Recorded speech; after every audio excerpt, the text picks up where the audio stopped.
Hello વચપાલટી, જય શ્રી કૃષ્ણ. સ્વાગત છે તમારું પોતાના YouTube channel Rohit care physics ની અંદર. જો હજી ચેનલને સબસ્ક્રાઇબ કરવાનું બાકી હોય તો સબસ્ક્રાઇબ કરવાનું ચૂકાય નહીં, કેમ કે ફર્સ્ટ ચેપ્ટર હવે તો પૂરું થવા આવેલું છે. નવા ચેપ્ટરોની પણ શરૂઆત થઈ ચૂકેલી છે. આપણે ક્લાસ 10 ની પણ શરૂઆત કરી દીધી છે. ધીમે ધીમે બીજા વિષયોની પણ શરૂઆત થશે, એટલે ઘણું બધું મળશે. રોજ મળશે, રેગ્યુલર 3 થી 4 વિડીયો અપલોડ થશે.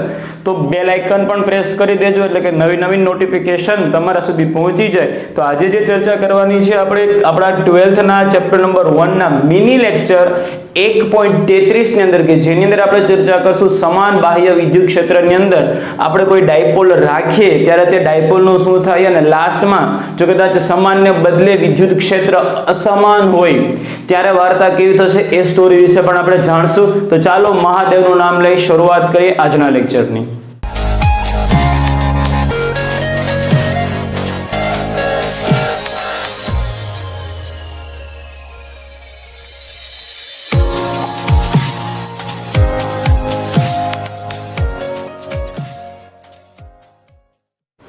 ચાલો તો સૌથી પહેલા સ્ટોરી લખી લઈએ કે આકૃતિમાં દર્શાવ્યા મુજબ P બરાબર 2aq ડાયપોલ મોમેન્ટ ધરાવતી કોઈ એક ડાયપોલ છે જેની ડાયપોલ મોમેન્ટ છે 2aq, એટલે કે બંને જે વિદ્યુતભારો છે એક હશે +q, બીજું હશે -q, અને તેમની વચ્ચેનું અંતર કેટલું હોવાનું છે બેટા 2a હોવાનું છે.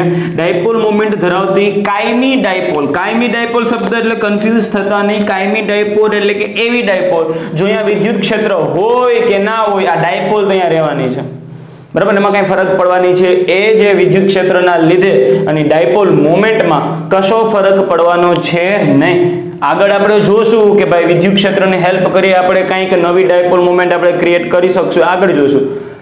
તો કાયમી ડાયપોલને બાહ્ય સમાન વિદ્યુત ક્ષેત્ર કેપિટલ E માં રાખેલ છે. સમાન વિદ્યુત ક્ષેત્ર કે જે ઉપરની ડિરેક્શનમાં છે એનું મૂલ્ય બદલાતું નથી, એમાં રાખેલું છે. સમાન બાહ્ય ચુંબકીય ક્ષેત્રમાં રાખતા હવે થશે શું, એની વર્તણૂક કેવી હશે એ તો આપણે ખબર છે. ભાઈ ડાયપોલ એટલે કે +q -q બે વિદ્યુત ભારો હોય. વિદ્યુત ભારને જ્યારે તમે વિદ્યુત ક્ષેત્રમાં મૂકો તો બાળક એમાં શું લાગવાનું છે, એમાં બળ લાગવાનું છે. તો એ જે બળ લાગે મતલબ કે ડાયપોલ ઉપર બળ લાગ્યું કહેવાય. તો એ ડાયપોલ ઉપર બળ લાગશે તો ડાયપોલમાં શું હળીહંચા થશે એની ચર્ચા કરવાની છે. તો ચાલો, બે વિદ્યુત ભારો છે તો બે બળ લાગશે. ક્યાં બે બળો લાગશે થોડુંક એવું ધ્યાન આપો. એક તો અહીંયા છે -q પર બળ લાગશે. -q ઉપર જે કઈ બળ લાગશે F = QE કઈ ડિરેક્શનમાં લાગશે તો કે -q છે. જો વિદ્યુત ક્ષેત્રની જો ડિરેક્શન આપણે ઉપર બતાવેલી છે, મતલબ સમજી લેજો અહીંયા નીચેની તરફ પ્લસ જેવું હશે, અહીંયા છે વિદ્યુત ક્ષેત્ર રેખા ખબર ને, પ્લસ માંથી બહાર નીકળીને માઇનસ તરફ જાય છે, આપણે ખબર છે. તો આ સાઈડ નીચે પ્લસ હશે તો જે માઇનસ ની તરફ જે પ્લસ તરફ શું લાગવાનું છે, આકર્ષણ બળ, એટલે કે આના ઉપર બળ લાગશે. ક્યાં નીચે. આને નામ આપી દઈએ આપણે F-, કે જેનું મૂલ્ય તો કેટલું હોવાનું છે F- નું. જો તમે ખાલી મૂલ્ય લખવા જાઓ બેટા તો મૂલ્ય તો થવાનું છે F = QE જેટલું, માત્ર જો મૂલ્યની વાત કરીએ તો. તેવી જ રીતે પ્લસ ઉપર જે કઈ બળ લાગશે, પ્લસ અહીંયા છે તો એ માઇનસ તરફ આકર્ષણ થશે તો એ લાગવાનું છે ઉપરની તરફ, એને આપણે કહી દઈએ છીએ F+. F+, F- બંનેની ડિરેક્શન કેવી થવાની છે બેટા, વિરુદ્ધ થવાની છે. એક લાગે છે ઉપર, એક લાગે છે નીચે, પણ બંનેના મૂલ્યો તો સેમ છે. તો સમાન મૂલ્ય પરસ્પર વિરુદ્ધ દિશામાં જો બે બળ લાગે તો શું કરશે, એકબીજાની અસરને કેન્સલ કરી નાખશે. માર્કર ઉપર 5 ન્યૂટન આ ડિરેક્શન, 5 ન્યૂટન આ ડિરેક્શન, એકબીજાની અસર કરી નાખવાના છે બેટા, કેન્સલ. તો આના ઉપર છે બંનેના ઉપર જે કંઈ બળ લાગશે એના લીધે નેટ ફોર્સ ડાયપોલ ઉપર કેટલું થઈ જવાનું છે 0. તો એને આપણે આ મુજબ લખી શકીએ કે ભાઈ +q અને -q ઉપર લાગતા બળો, +q ઉપર લાગતું બળો F+, -q ઉપર લાગતું બળો F-, બળોના સમાન મૂલ્યના છે તથા વિરુદ્ધ દિશાના છે. એના લીધે શું થવાનું છે, એકબીજાની અસર કરશે, કેન્સલ. તો નેટ ફોર્સ એટલે કે આ બંનેનો સદિશ સરવાળો, નેટ ફોર્સ એના ઉપર કેટલું થઈ જવાનું છે 0. એટલે કે સમાન વિદ્યુત ક્ષેત્રની અંદર તમે જો કોઈ વિદ્યુત ડાયપોલ રાખશો તો એના ઉપર લાગતું નેટ ફોર્સ બેટા થઈ જવાનું છે 0. એક વસ્તુ ખોપડામાં લગાડી દેજો. પરંતુ હજી એક વસ્તુ થશે. આ ટાઈપની વસ્તુ હતી, ડાયપોલ હતી. એક બળ લાગતું તો અહીંયાથી આમ નીચે, એક બળ લાગતું તો અહીંયાથી ઉપર. આ બંને બળના લીધે અહીંયા નીચે હતું 5 ન્યૂટન, આ બળ હતું ઉપરની તરફ 5 ન્યૂટન. નેટ ફોર્સ તો 0 થઈ ગયું, જેટલું ઉપર એટલું જ નીચે. પણ આ જે બંને બળ છે બંનેની કાર્યરેખા જુદી છે બેટા, એક જ બિંદુ ઉપર નથી લાગતા, બંને જુદા પોઈન્ટ ઉપર લાગે છે. તો એક નીચે લાગે છે, એક ઉપર લાગે છે. એનાથી શું થશે અહીંયા બેટા, ટોર્ક ઉત્પન્ન થશે. આ જે માર્કર મતલબ ડાયપોલ છે તે આ ટાઈપનું રોટેટ થવાનું ચાલુ કરી દેશે. બળ યુગ્મનો કોન્સેપ્ટ આવે છે બેટા કપલ ફોર્સિસ, ટોર્ક, જે આપણે 11th ધોરણમાં શીખીને આવેલા હતા. તો એક ફોર્સ લાગે છે અહીંયાથી નીચે, એક ફોર્સ લાગે તો અહીંયાથી ઉપર, આ ટાઈપની વસ્તુ છે. તો આ જે વસ્તુ છે શું થઈ જશે બેટા, અહીંયાથી આમ રોટેટ થવાનું ચાલુ થઈ જશે. બંને બળોની કાર્યરેખા જુદી જુદી છે બેટા, એટલા માટે આવું થાય છે. જો એક જ પોઈન્ટ આગળ બંને બળ હોય, એક જ પોઈન્ટ આગળ નીચે અને એક જ પોઈન્ટ આગળ ઉપર હોય તો કઈ રોટેટ થવાનો સવાલ નથી આવતો બેટા. પણ બંને બળોની કાર્યરેખા જુદી જુદી હોવાથી અહીંયા શું ઉત્પન્ન થવાનું છે, કપલ ફોર્સિસ. બરાબર, જે રીતે તમે સ્ટીયરિંગ ફેરવો છો, સ્ટીયરિંગ ફેરવવામાં શું થાય છે, આ ટાઈપનું ધારો કે 4 વ્હીલનું સ્ટીયરિંગ છે ગોળ, આ ટાઈપનું સ્ટીયરિંગ ફેરવો છો તો નેટ ફોર્સ તો 0 લાગે, જેટલું ફોર્સ અહીંયાથી ઉપર એટલું જ ફોર્સ અહીંયાથી તમે આમ નીચે લઈ જાઓ છો, પણ છતાં સ્ટીયરિંગ રોટેશનલ મોશન કરશે, સ્ટીયરિંગ આગળ પાછળ નથી જવાનું. બાઇક લઈને જાઓ છો, સ્ટીયરિંગ તમે આ ટાઈપનું ફેરવો છો, જેટલું અહીંયા તમે આગળ એટલું અહીંયા પાછળ ઓટોમેટિક લાગશે. એક્શન એન્ડ રિએક્શન, આઘાત પ્રત્યાઘાત, સમાન મૂલ્ય વિરુદ્ધ દિશા. તો એનાથી સ્ટીયરિંગ નથી તો આગળ જવાનું, નથી તો પાછળ જવાનું, પરંતુ સ્ટીયરિંગ રોટેટ તો થાય છે. તે જ વસ્તુ છે બેટા, એ જે બંને બળ છે કાર્યરેખા જુદી જુદી હોવાથી બળ યુગ્મ એટલે કે ટોર્ક ઉત્પન્ન કરશે. આ મુજબ લખી શકીએ. તો અહીં બંને બળો જુદા જુદા બિંદુઓ પર લાગતા હોય એટલે કે બંને બળોની બેટા કાર્યરેખા જુદી જુદી હોવાથી બળ યુગ્મ એટલે કે ટોર્ક ઉત્પન્ન કરશે. તે ટોર્કનું મૂલ્ય કેટલું હશે તો આપણે શીખી ગયા છે, ટોર્કનું મૂલ્ય હોવાનું છે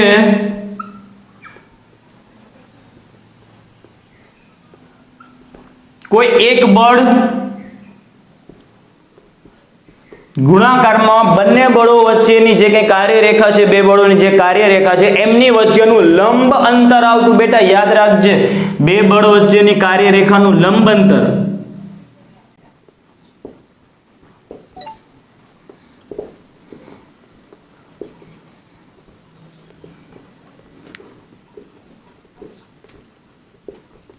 તો ચાલો, બળ તો બેટા આપણે ખબર છે, અહીંયા કોઈ પણ બળ લાગે છે કોઈ એક ઉપરનું મૂલ્ય છે QE, જે ફર્સ્ટ ચેપ્ટરમાંથી આવી રહ્યું છે, F = QE. પણ બે બળ વચ્ચેની કાર્યરેખા વચ્ચેનું લંબ અંતર એટલે એ બેટા કેટલું અંતર થશે? શું આ 2a લખાય? નહીં, લંબ અંતર એટલે કે આ બળની કાર્યરેખા થઈ ગઈ છે આ બેટા, આ બળની કાર્યરેખા થઈ ગઈ છે આ, એમની વચ્ચેનું લંબ અંતર એટલે કે આ આ જે વસ્તુ થયું છે, આ બે બળોની કાર્યરેખા વચ્ચેનું લંબ અંતર થયું છે બેટા. તો આ જે લંબ અંતર છે એનું મૂલ્ય કેટલું છે એ આપણે શોધવું છે. તો એ વસ્તુ કઈ રીતે શોધાય, જો લોજિક કયા ટાઈપના લગાડીએ છીએ. અહીં જે E ની ડિરેક્શન છે ઉપરની તરફ, ડાયપોલ મોમેન્ટની ડિરેક્શન, E ની ડિરેક્શન જો આ ટાઈપની છે, અહીંયા સમજજો, E ની ડિરેક્શન છે અહીંયા, બરાબર. આ વસ્તુ થઈ ગઈ છે વિદ્યુત ક્ષેત્રની ડિરેક્શન ઉપરની તરફ. ડાયપોલ મોમેન્ટની દિશા આપણે બેટા લઈએ છે -q થી +q, -q થી +q, આ ડિરેક્શન થઈ ગઈ છે ડાયપોલ મોમેન્ટ. એમાં તો કઈ પ્રશ્ન નથી ને, -q થી +q ડાયપોલ મોમેન્ટની ડિરેક્શન. ડાયપોલ મોમેન્ટની ડિરેક્શન અને E એમની વચ્ચેનો જે ખૂણો છે બેટા, એ ખૂણાને આપણે કહેવાનું છે થીટા. શું કહેવાનું છે બેટા? થીટા. આ ખૂણાને આપણે કહેવાનું છે થીટા. તો ચાલો હવે આ જે વસ્તુ આપણે શોધવાની છે, આ જે રેડ સર્કલ જે લાઈન છે, એ રેડ લાઈન કેમ શોધશું? તો આ જે 2a, આ જે લંબાઈ છે આખી અહીંયા આટલી, આ તમને કેટલી દેખાય છે બેટા? 2a દેખાય છે. તો એ જે 2a નો જ ઉપયોગ કરીને આપણે અહીંયા આ જે રેડ ની જે લાઈન છે એનો યુઝ કરશું. કઈ રીતે? આ જે 2a ના તમે બે ઘટકો પાડી દો તો એક ઘટક બનશે કેવો? તો કે એક ઘટક હશે આ ઘટક અને બીજો ઘટક હોવાનો છે જે રેડ વાળો ઘટક છે તે. હવે આપણે ખબર છે ઘટકો પાડી દે, એક ઘટક બને cos θ, બીજો ઘટક બને છે sin θ. cos θ એટલે કે ક્યાં આવશે? તો કે જ્યાં ખૂણો બનતો હોય એ ઘટક હશે cos θ, તે સિવાયનો ઘટક કયો આવવાનો છે? sin θ. એટલે કે આ જે વસ્તુ જે થવાની છે, આ જે લાઈન એ આ જે 2a છે એનો જે ઘટક બનવાનો છે, એ ઘટક બનવાનો છે sin θ વાળો ઘટક. એટલે આ વસ્તુ થઈ ગઈ તમારી પાસે 2a sin θ. ફરીથી સમજો, વિદ્યુત ક્ષેત્રની જે કઈ ડિરેક્શન છે ઉપરની તરફ છે, ડાયપોલ મોમેન્ટ દિશા -q થી +q ની તરફ છે બેટા. એટલે એ બે વચ્ચેનો ખૂણો આપણે થીટા લઈ લીધો છે. આપણે બે બળો વચ્ચેની જે કઈ કાર્યરેખા છે એમની વચ્ચેનું લંબ અંતર એટલે કે બેટા આ અંતર જોઈએ છે. તો એ અંતરને આપણે કઈ રીતે લખી શકીએ? જો સમજજે, આ વસ્તુ થઈ ગઈ છે 2a, આ થઈ ગઈ છે થીટા.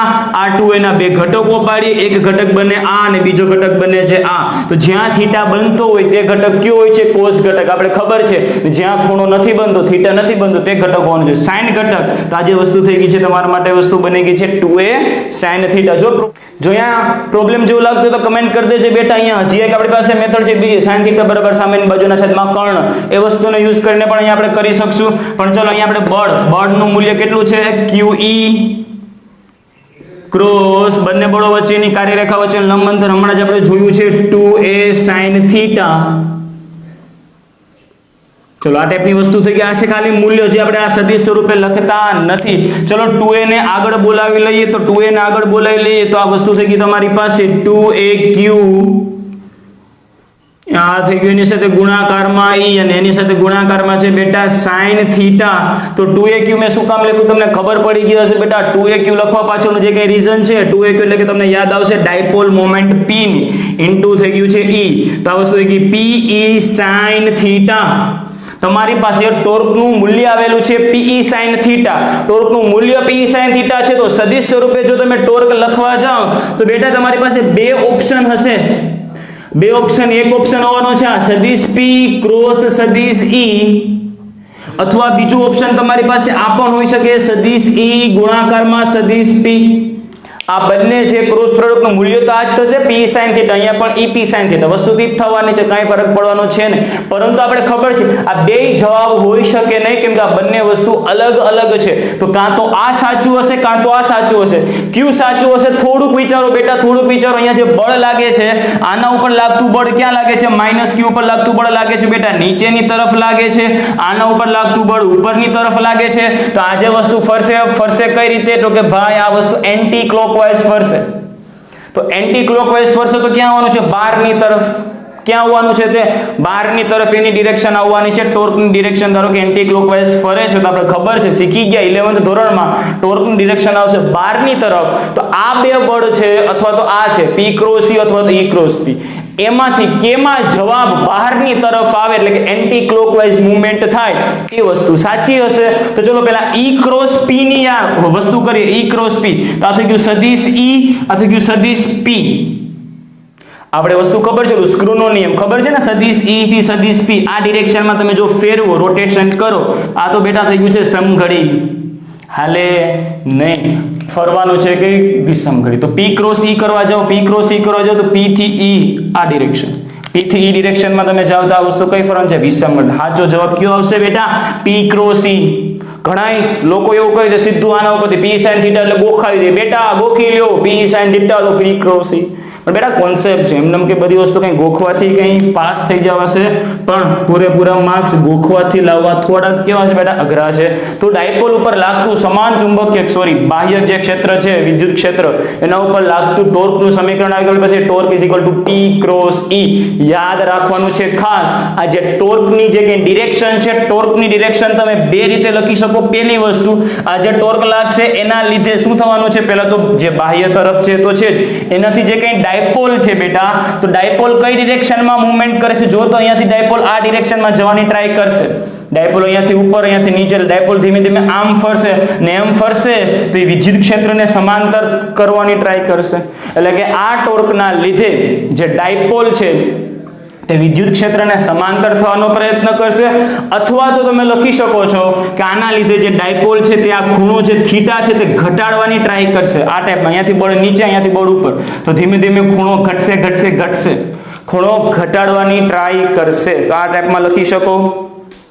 તો જે ટોર્ક લાગશે, ટોર્કની દિશા કઈ હોવાની છે બેટા, બહાર તરફની હોવાની છે. અને આ ટોર્કના લીધે જે ડાયપોલ છે તે ક્ષેત્રને સમાંતર થઈ જાય, તે દિશામાં ભ્રમણ કરશે. અથવા તો તમે કહી શકો કે સર આ થીટા ધીમે ધીમે શું થાય છે, ઘટે તે મુજબ. તો હવે થીટા ઘટીને એક વખત થીટા સપોઝ થઈ ગયા છે 0, થીટા 0 થઈ જાય મતલબ આ જે ડાયપોલ ક્ષેત્રને સમાંતર ગોઠવાઈ જાય. જ્યારે ડાયપોલ ક્ષેત્રને સમાંતર ગોઠવાઈ જાય થીટા 0, તો આના ઉપરથી પહેલા તો કહી શકો sin થીટા, sin 0 sin 0 તેના ઉપર ટોર્ક લાગશે નહીં. ટોર્ક નહીં લાગે તો ભ્રમણ કરશે નહીં. બીજી વસ્તુ આમે સમજી શકો, જ્યારે આ ફરતી ડાયપોલ અહીંયા આવી જાય, આમ સમાંતર થઈ જાય, પછી એક બળ આમ ઉપર ને બીજું બળ નીચે, તો આ એકબીજાના અસર કેન્સલ તો કરવાના છે, સાથે સાથે આમ ઉપર ને આમ નીચે લાગે તો આ ભ્રમણ કરી શકે નહીં. તો લખી શકીએ થીટા 0 થતા ભ્રમણ અટકી જશે.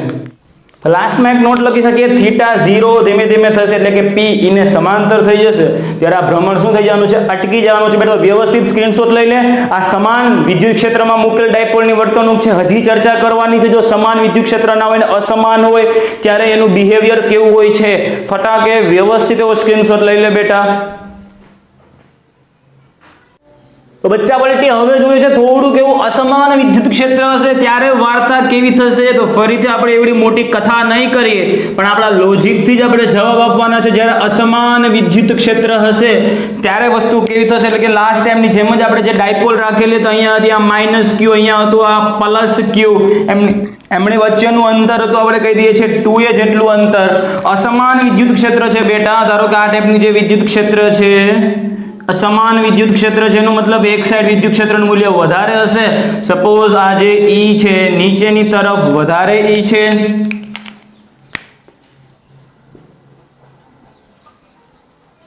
અહીંયા છે વધારે E, અહીંયા છે ઓછું E, આ ટાઈપનું કંઈક છે, અથવા તો ઉપર વધારે નીચે ઓછું કંઈ પણ, બરાબર. આ સાઈડ વધારે E છે મતલબ આના ઉપર જે કંઈ બળ લાગશે બેટા, આના ઉપર જે બળ લાગવાનું છે અહીંયા નીચે હશે પ્લસ પ્લસ પ્લસ, અહીંયા છે માઇનસ માઇનસ માઇનસ. પ્લસ માંથી વિદ્યુત ક્ષેત્ર કો બહારની તરફ નીકળશે, ખ્યાલ છે.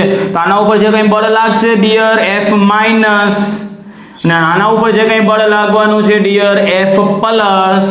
તો અહીંયા વધારે વિદ્યુત ક્ષેત્ર છે તો F ઇઝ ઇક્વલ ટુ તમે QE લખશો તો E નું મૂલ્ય વધશે તો અહીંયા બળ પણ વધશે.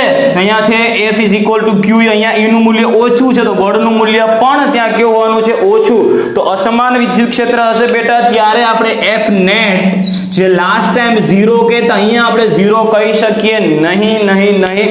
રીઝન શું છે બેટા, અસમાન વિદ્યુત ક્ષેત્ર છે એટલા માટે. ટોર્ક તો આ લાસ્ટ ટાઈમની જેમ પણ લાગશે, આ ટાઈપની વસ્તુ છે. અહીંયા થોડું ઓછું બળ લાગે, અહીંયા વધારે બળ લાગે તો ટોર્ક તો લાગવાનું છે જ. ટોર્ક એ લાગશે, બળ પણ લાગશે. આનો મતલબ શું છે, બળ તો લાગવાનું છે, ટોર્ક પણ લાગશે. તો આપણે લખી શકીએ બળ અને ટોર્ક. તો અસમાન વિદ્યુત ક્ષેત્ર હશે તો બળ પણ હશે, ટોર્ક પણ હશે. ટોર્ક પણ લાસ્ટ ટાઈમની જેમ P sin θ વડે તમે આપી શકવાનો છો, પણ અસમાન છે. ભ્રમણ કરવાનું ચાલુ રાખશે, એક વખત ભ્રમણ થઈ જાય થીટા 0 થઈ જશે, થીટા 0 થઈ જશે પછી ટોર્ક નહીં લાગે, ટોર્ક નહીં લાગે થીટા 0 થયા પછી, પણ થીટા 0 થયા પછી પણ બળ તો લાગશે જ, પછી પણ બળ તો નીચેની તરફ વધારે જ હશે. એટલે પછી રેખીય ગતિ તો કન્ટિન્યુ કરશે, મતલબ અસમાન વિદ્યુત ક્ષેત્રમાં ફરક શું પડશે, લાસ્ટ ટાઈમ બળ લાગતું નહોતું, હવે અહીંયા બળ પણ લાગશે. હવે અસમાન વિદ્યુત ક્ષેત્રના આપણે બે સ્પેશિયલ કેસની અંદર જાય, એટલું ક્લિયર છે ને. સમાન અને અસમાનમાં ફરક શું છે, માત્ર એટલો છે, અસમાન હશે તો બળ લાગશે, સમાનમાં એ બળ એકબીજાને અસર કેન્સલ કરી નાખતા. બસ એટલું થિયરિકલ આન્સર ખોપડામાં રાખજો. હવે બે સ્પેશિયલ કેસ. કેસ નંબર 1, જ્યારે P અને E વચ્ચેનો થીટા હોય 0, થીટા 0 એટલે કે એકબીજાને કેવા હોવાના છે બેટા, સમાંતર હોવાના છે. સમાંતર હશે ત્યારે વાર્તા કેવી થશે, સમાંતર હશે ત્યારે જો ટેક્સ્ટ બુકમાં તમને જો કંઈક આ ટાઈપની વસ્તુ આપેલી છે, અહીંયા આપેલું છે માઇનસ ક્યુ, અહીંયા આપેલું છે તમને પ્લસ ક્યુ, જે આ ડિરેક્શન થઈ ગઈ છે, આ ડિરેક્શન થઈ ગઈ છે તમારા માટે ડાયપોલ મોમેન્ટની. ડાયપોલ મોમેન્ટની ડિરેક્શન આપેલી છે, વિદ્યુત ક્ષેત્રની ડિરેક્શન, બંનેની વચ્ચેનો એંગલ 0 છે તો વિદ્યુત ક્ષેત્ર પણ આપણે આ જ ડિરેક્શનમાં રાખીએ, એટલે કે P અને E બંને જો એક જ ડિરેક્શનમાં છે બેટા, બંને એક જ ડિરેક્શનમાં છે તો એમની વચ્ચેનો એંગલ થવાનું છે 0. આ ટાઈપની વસ્તુ હશે ત્યારે ખબર છે થીટા 0 છે તો ટોર્ક તો લાગશે નહીં, ટોર્ક નહીં લાગે બેટા, ટોર્ક લાગતું નથી. ટોર્ક લાગશે નહીં એટલે કે લખી શકો ટોર્ક થઈ જવાનું છે બેટા 0, પણ બળ તો લાગશે. તો ટેક્સ્ટબુક વાળાએ છે કે વધતા વિદ્યુત ક્ષેત્ર, આપણે વિદ્યુત ક્ષેત્ર અસમાન છે ની વાતો કરીએ પણ કઈ ડિરેક્શનમાં વધારે છે કઈમાં ઓછું, તો ટેક્સ્ટબુક વાળાએ વધતા વિદ્યુત ક્ષેત્રની જે કઈ ડિરેક્શન છે, વધતા E ની દિશા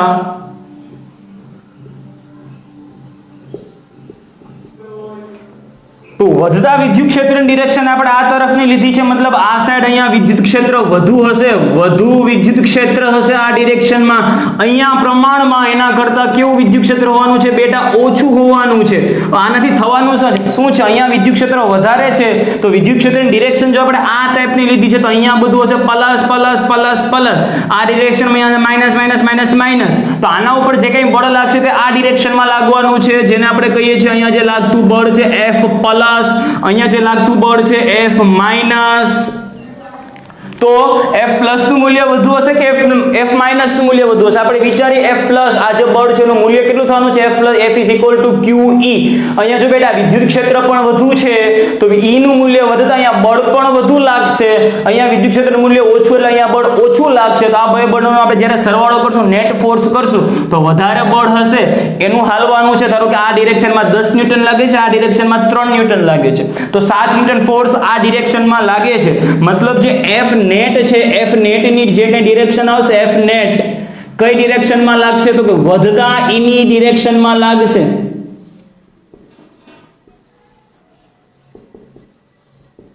તો વધતા e ની ડિરેક્શનમાં f નેટ લાગવાનું છે. ક્યારે? તો કે જે કેસ નંબર 1 જે સ્પેશિયલ કેસ લીધો તો θ 0 હોય ત્યારે. હવે સેકન્ડ કેસની વાત કરીએ, θ હોય 180 ડિગ્રી ત્યારે કેવું થશે? તો જ્યારે θ 180 ડિગ્રી મતલબ વિદ્યુત ક્ષેત્ર તો આની જેમ જ હતું એમને એમ જ આપણે લઈ લઈએ છીએ. આ સાઈડ વિદ્યુત ક્ષેત્ર છે ઓછું, સમજજો ભાઈ, ઓછું વિદ્યુત ક્ષેત્ર. આ સાઈડ છે આપણે વધારે વિદ્યુત ક્ષેત્ર, સમજજો ખાસ. આ થઈ ગઈ છે તમારા માટે વિદ્યુત ક્ષેત્રની ડિરેક્શન બેટા. પણ હવે θ 180 કરવા માટે આપણે જે ડાયપોલ રાખેલી છે તેને આપણે વિરુદ્ધ કરી નાખીએ. આ સાઈડ રાખી દઈએ બેટા માઈનસ, આ સાઈડ રાખી દઈએ છે પ્લસ. તો ડાયપોલ મોમેન્ટની ડિરેક્શન માઈનસ થી પ્લસ ની ડિરેક્શનમાં, એટલે કે આ થઈ ગઈ છે ડાયપોલ મોમેન્ટની ડિરેક્શન. એટલે કે હવે E અને P વચ્ચેનો જે એંગલ છે બેટા થઈ જશે 180. તો 180 થશે તો ટોર્ક તો લાગવાનું છે જ નહીં. ટોર્કનું સમીકરણ છે PE sin 180 તમે કરો એટલે ટોર્ક તો લાગશે જ નહીં, પણ શું બળ લાગશે? તો કે ભાઈ હા, બળ લાગવાનું છે. બળ કઈ ડિરેક્શનમાં લાગશે? જોજે આ સાઈડ વધારે વિદ્યુત ક્ષેત્ર છે તો આ જે ડિરેક્શન થઈ ગઈ છે, આ ડિરેક્શન થઈ ગઈ છે તમારા માટે વધતા વિદ્યુત ક્ષેત્રની દિશા. ચલો હવે એના ઉપર જે કંઈ બળ લાગવાનું છે બેટા, આ સાઈડ ઓછું છે વિદ્યુત ક્ષેત્ર જો આ ડિરેક્શનમાં લાગે છે તો લાસ્ટ ટાઈમની જેમ જ આ સાઈડ બધું છે પ્લસ પ્લસ પ્લસ પ્લસ, આ સાઈડ બધું છે માઈનસ માઈનસ માઈનસ માઈનસ. તો આ માઈનસ છે, અહીંયા પણ માઈનસ, તો એમની વચ્ચે શું થવાનું છે બેટા? અપાકર્ષણ થવાનું છે. તો અહીંયા જે બળ લાગે છે માઈનસ ઉપર તે આ ડિરેક્શનમાં લાગશે F માઈનસ, અને આ જે પ્લસ ઉપર પણ આ પ્લસ પ્લસ વચ્ચે અપાકર્ષણ એટલે કે આ ડિરેક્શનમાં લાગવાનું છે બેટા F પ્લસ. તો અહીંયા પણ F માઈનસ અને F પ્લસ બંને વિરુદ્ધ દિશામાં છે. F માઈનસ કંઈક આ ડિરેક્શન એટલે કે વધતા વિદ્યુત ક્ષેત્રની વિરુદ્ધ એટલે કે ઘટતા વિદ્યુત ક્ષેત્ર તરફ છે, ને F પ્લસ એ વધતા વિદ્યુત ક્ષેત્ર તરફ છે. હાલશે કોનું? તો કે આ F નું મૂલ્ય QE તમે લખવા જાઓ તો અહીંયા વિદ્યુત ક્ષેત્ર વધારે છે બેટા, તો F is equal to QE પરથી અહીંયા F માઈનસ નું મૂલ્ય વધુ હશે, અહીંયા F પ્લસ નું મૂલ્ય પ્રમાણમાં ઓછું હશે. તો F માઈનસ ની જે ડિરેક્શન છે એ ડિરેક્શનમાં પરિણામી બળ લાગશે. તો છેલ્લે લખી શકીએ F નેટ, આ કેસ માટે F નેટ થવાનું છે બેટા ઘટતા વિદ્યુત ક્ષેત્રની દિશામાં. તો આજે આટલી તમામ વસ્તુ છે તે બધી વસ્તુ MCQ માટે યાદ રાખવાની છે. કઈ રીતે? જો અસમાન વિદ્યુત ક્ષેત્ર હશે, અસમાન વિદ્યુત ક્ષેત્ર હશે તો બળ પણ લાગશે, ટોર્ક પણ લાગશે. બળ લાગવાથી રેખીય ગતિ થશે, ટોર્ક લાગવાથી વર્તુળાકાર મતલબ ભ્રમણ કરશે. જ્યારે θ 0 થશે પછી ટોર્ક નહીં લાગે, પછી ભ્રમણ ગતિ જે છે અટકી જશે, પણ બળ તો લાગશે જ અસમાન વિદ્યુત ક્ષેત્ર હશે ત્યારે. અસમાન વિદ્યુત ક્ષેત્રની અંદર બે કેસ લઈએ, θ 0 અને θ 180. બંને કેસ માટે ટોર્ક લાગવાનું છે નહીં, કેમ કે θ 0 કે θ 180 એટલે ટોર્ક નહીં લાગે, પરંતુ બળ તો લાગશે. બળ કઈ ડિરેક્શનમાં લાગશે? તો કે ભાઈ અહીંયા સમજો, જ્યાં બળનું મૂલ્ય વધારે હશે ત્યાં. આ કેસ માટે F પ્લસ આ ડિરેક્શનમાં લાગશે, F માઈનસ આ ડિરેક્શનમાં લાગશે. જ્યાં બળનું મૂલ્ય વધારે હશે ત્યાં F નેટ લાગશે. θ 0 હોય ત્યારે F નેટ વધતા વિદ્યુત ક્ષેત્રની હશે ડિરેક્શનમાં, θ 180 ત્યારે નેટ બળ જે લાગવાનું છે તે ઘટતા વિદ્યુત ક્ષેત્રની દિશામાં લાગવાનું છે. વ્યવસ્થિત એવો શોર્ટ નોટ્સ માટે સ્ક્રીનશોટ લઈ લેજો, તમે તમારી રીતે વ્યવસ્થિત એવી નોટ્સ બનાવી લેજો. ચાલો તો તમામ વસ્તુ ખોપડામાં ઉતરેલી હોય તો ચોપડામાં પણ ઉતારી લેજો, અને સબસ્ક્રાઇબ કરવાનું તો ભૂલાય જ નહીં. શેર કરી દો તમારા ક્લાસમેટ સાથે, અને આ જે ઇમ્પોર્ટન્ટ વિડિયો જે બીજા છે એ પણ જોવાનું ચૂકશો નહીં.